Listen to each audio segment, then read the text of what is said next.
তোমায় আমরা ভুলছি না, ভুলবো না।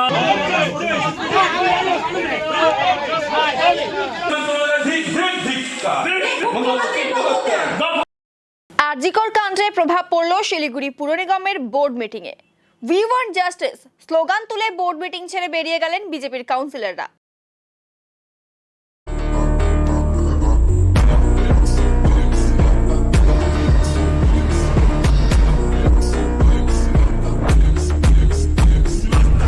এদিন বোর্ড মিটিং চলাকালীন আরজিকরের ঘটনা নিয়ে 4 নম্বর ওয়ার্ডের বিজেপি কাউন্সিলর বিবেক সিং নিন্দা প্রস্তাব তুলে ধরেন।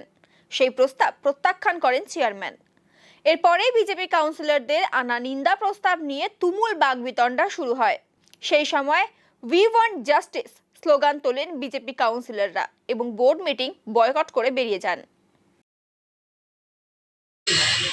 এর কারণ হচ্ছে পশ্চিম বাংলা যেভাবে নারী নির্যাতনের দিন পর দিন ঘটনা বেড়ে চলেছে।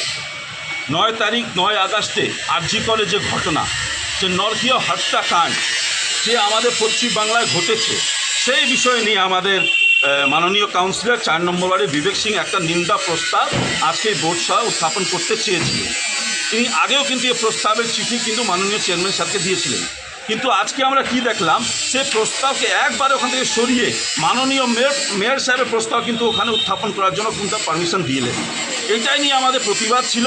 কারণ পশ্চিমবাংলায় যেভাবে এখানকার রাজ্য সরকার চলছে, একটা নারী বিরোধী সরকার, মহিলা বিরোধী সরকার, সেই বিরোধে আমরা কিন্তু আজকে একটা নিন্দা প্রস্তাব আনতে চেয়েছিলাম। কিন্তু যেহেতু এখানে কোনো গণতন্ত্র মানা হচ্ছে না, মাননীয় চেয়ারম্যান সাহেব নিজের মতন নিজের কাজে রুলিং দিচ্ছেন, সেটা কোনোদিন মানাই যায় না। উনি কোনো অ্যাক্ট ফলো করছেন না, কোনো রুলস ফলো করছে না, শুধু দলীয়ভাবে কিন্তু এখানে বোর্ডটাকে পরিচালনা করতে চেয়েছেন।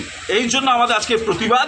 কারণ যে ডাক্তারটা কলকাতার নৃশংসভাবে তার হত্যা হয়েছিল, সেই প্রতিবাদে আজকে একটা নিন্দা প্রস্তাব আমরা আনছিলাম। সে আমরা মাননীয় 4 নম্বর ওয়ার্ডের কাউন্সিলর কিন্তু কালকেই চিঠি করেছিল, আজকে উত্থাপন করার কথা ছিল, কিন্তু হঠাৎ আমরা দেখলাম মাননীয় চেয়ারম্যান রুলিং দিয়ে সে প্রস্তাব থেকে সরিয়ে দিলেন। বাকি বিষয়টা বিস্তারিতভাবে আমাদের 4 নম্বর ওয়ার্ডের কাউন্সিলর বিবেক সিং আপনাদের জানাবে। এই একটা চিঠি, এই চিঠিটা বোর্ড সভায় 26/6/2023 leader of the Trinamool Congress councillor নামে রঞ্জন সরকার মহাশয় ডেপুটি মেয়র যখন মণিপুরের ভয়াবহ পরিস্থিতি নিয়ে উনি এই নিন্দা প্রস্তাব এনেছিলেন, সেদিনকাও আমরা এর বিরোধিতা করে আমরা ওয়াকআউট করেছিলাম।